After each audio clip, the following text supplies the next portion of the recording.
Good morning and welcome back to Rising.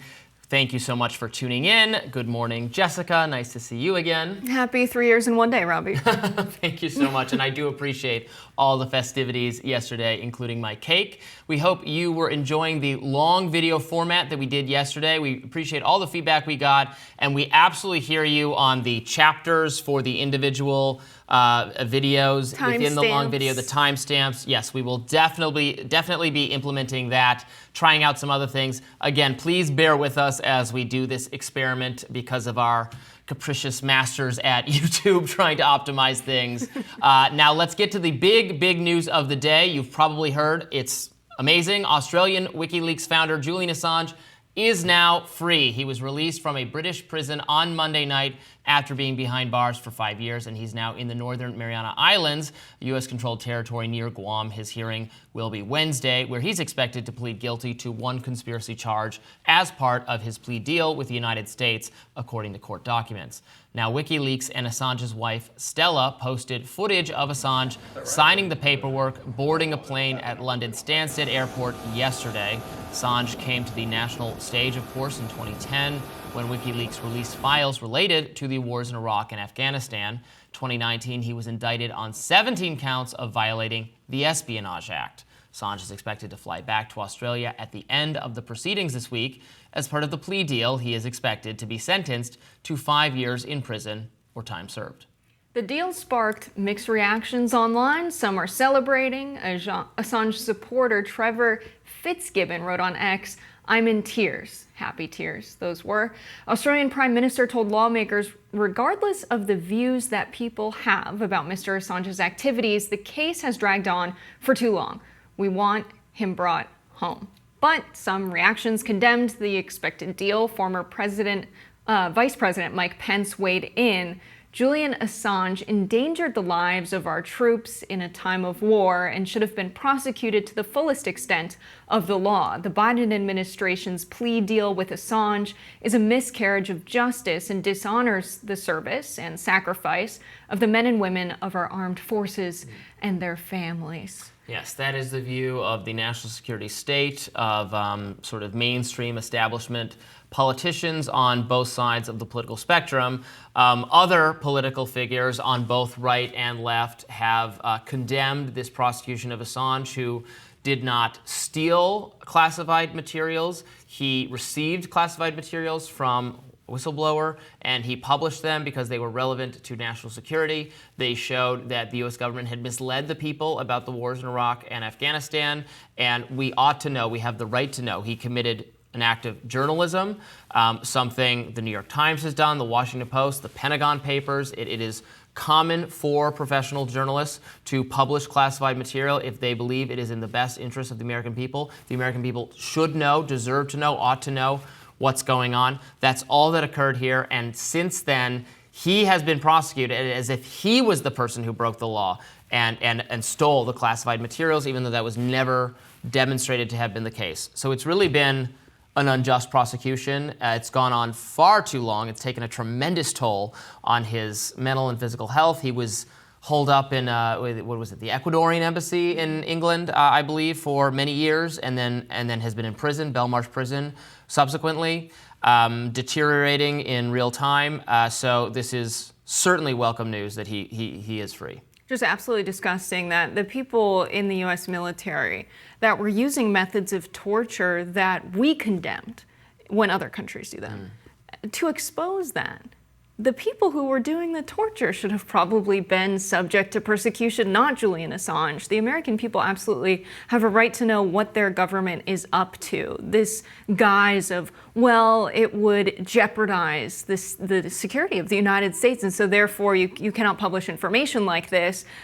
How are we having real democracy in a world where the people voting to elect members of Congress and elect the president to be the commander-in-chief of the military and elect members of Congress to allocate money that will ultimately be used for torture? We can't make good decisions as democratic citizens if we don't know that that money is going to that. It jeopardizes our national security to have the U.S. military use such extreme methods of torture against people, oftentimes, who didn't end up telling the U.S. any useful useful information as a result, and were exonerated afterwards and found not to be who U.S. military officials thought they were. And Julian Assange really ran so people like Daniel Jones could walk and ultimately release that torture report. But really what we saw from Julian Assange was people gunning down Iraqi civilians from helicopters and just thousands of pages of documents on what the U.S. was up to during those wars. And the U.S. condemns other countries for imprisoning journalists, for prosecuting journalists. Russia right now is doing this to a Wall Street Journal reporter, Evan Gershkovich.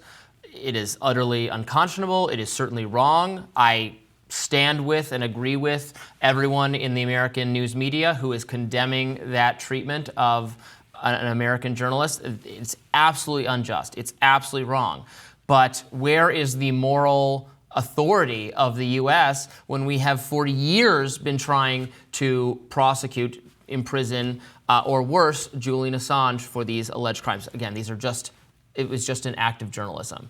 So it really erodes the moral authority of the U.S. to weigh in on these issues when we were ourselves doing this to Assange. Now for what? I mean, he's gonna have time served. He has been punished for a crime he was never convicted of, that I don't believe he actually committed, but he has been brutally punished for it. It's time for him to be free. And I would say the actual justice would only be served if he got some kind of pardon or some acknowledgement that what the U.S. government did and what the British government did was wrong, but that's not going to happen. So obviously it's good for him and for his family, for his wife, his brother, who we've had on the show several times, that he's going to be free. He's an Australian citizen. The government of Australia has been calling for him to be freed for a long time. There's a lot of popular support in Australia for him being free. Australia is an important ally of ours. It seems like I was having trouble understanding why the administration, the Biden administration, the Trump administration before it, this was, totally, again, this is uniparty stuff, thinking this was important, even though it was infuriating civil liberties, some of our allies like Australia. It was again, a bad look given our condemnations of Russia doing the same thing. So finally, that has gotten through and they've decided no more of this. Right, and of course these charges are coming under the Espionage Act. That's what they've been after Assange for quite some time.